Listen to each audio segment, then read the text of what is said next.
Good morning, Kentuckiana. Thank you so much for waking up with us on this Saturday morning. I'm Gabriel Gonzalez. Well, as you can probably guess, it is cold outside. Read on the Road is live this morning from Shelbyville.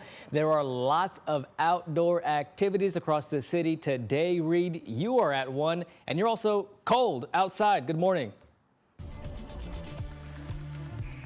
Good morning, everybody. Welcome to the 9 o'clock hour. We are on the road as always, powered by Thornton's. We're in Shelbyville this morning at Jeptha Creed Distillery. What a beautiful place. We'll show you the drone aerials from the dark a little later, but just look at the outside of this place.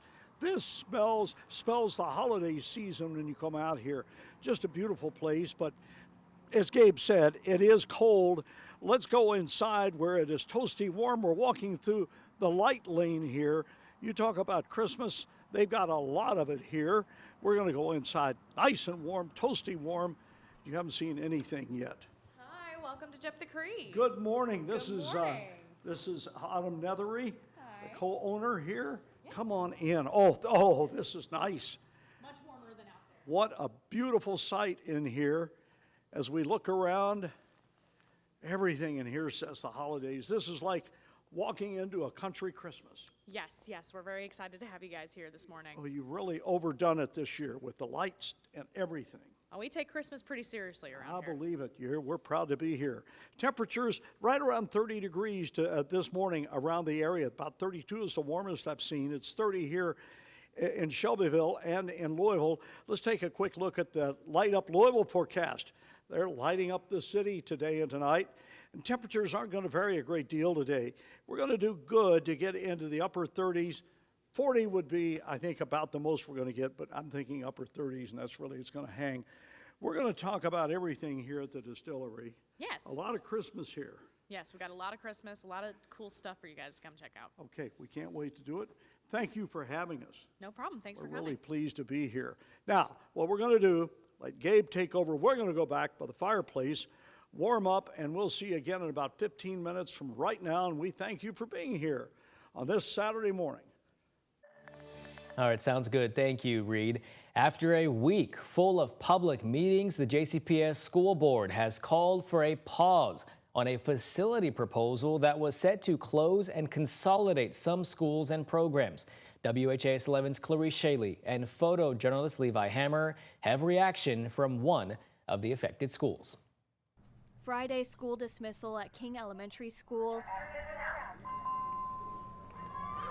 is called with the bell ringing a more uplifting tune. So we were kind of, in shock over that as teachers.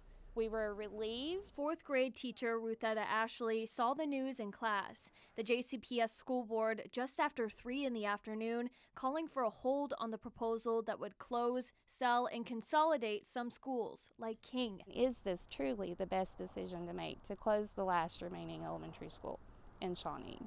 We feel that it's just not equitable to our families, and our children. The proposal came amid a $188 million budget deficit in the district.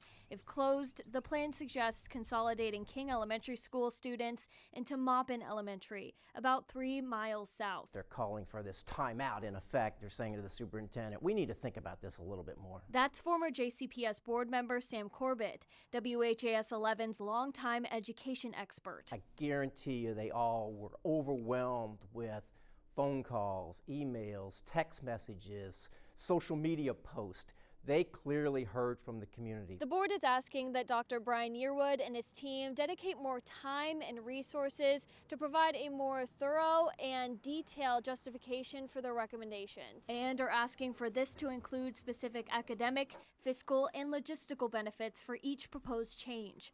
Corbett says there's no time for the school board to take a pause on decision-making, with decisions on the budget needing to be made by mid-January and the break coming for the holidays. They are under the gun. I would suggest 6 weeks maybe to make these decisions.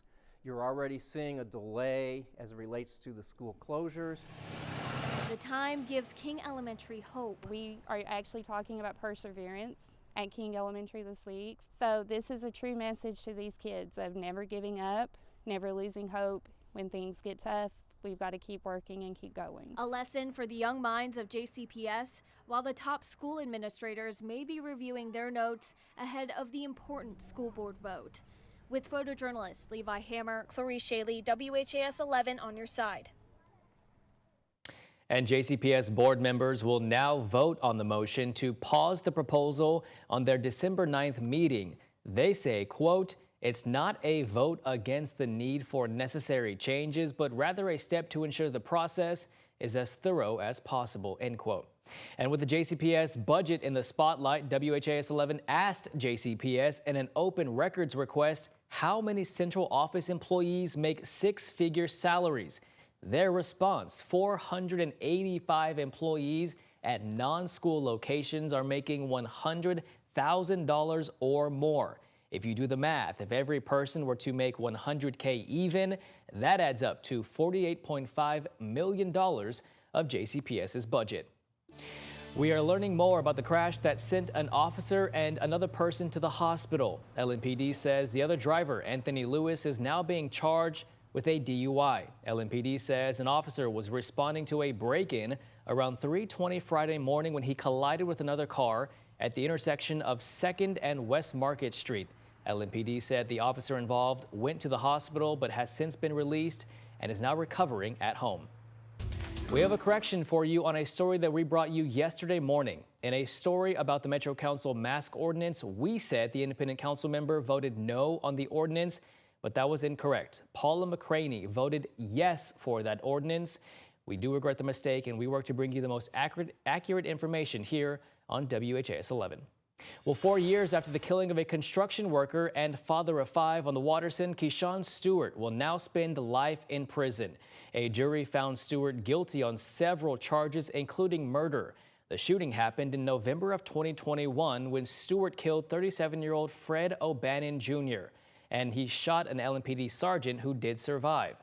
O'Bannon's mother, Anita O'Bannon, has now said she too is living a life sentence without her son. He dealt me whatever was left in the deck. So with whatever he left in that deck, I have to deal with the hand I was dealt with. I got to keep that with me the rest of my life. No one's gonna take me away from my life sentencing, because that's what I have. Now, the judge sided with the jury's recommendation yesterday, and despite Stewart's defense team arguing he's mentally ill and would not receive the proper care in prison. If all the members voted, tally the roll. Roll call shows 57 ayes, 41 noes. The bill has passed. The title bill remains the title of the act.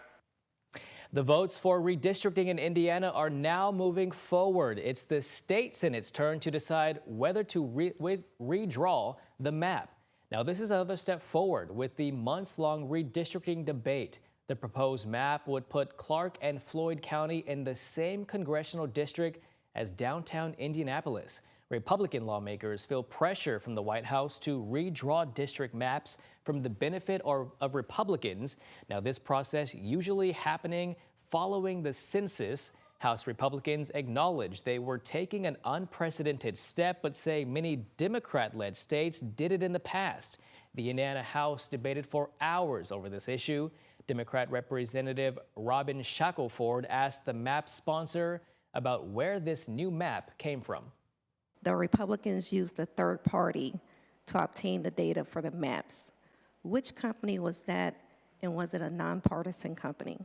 The organization was the National Republican Redistricting Trust.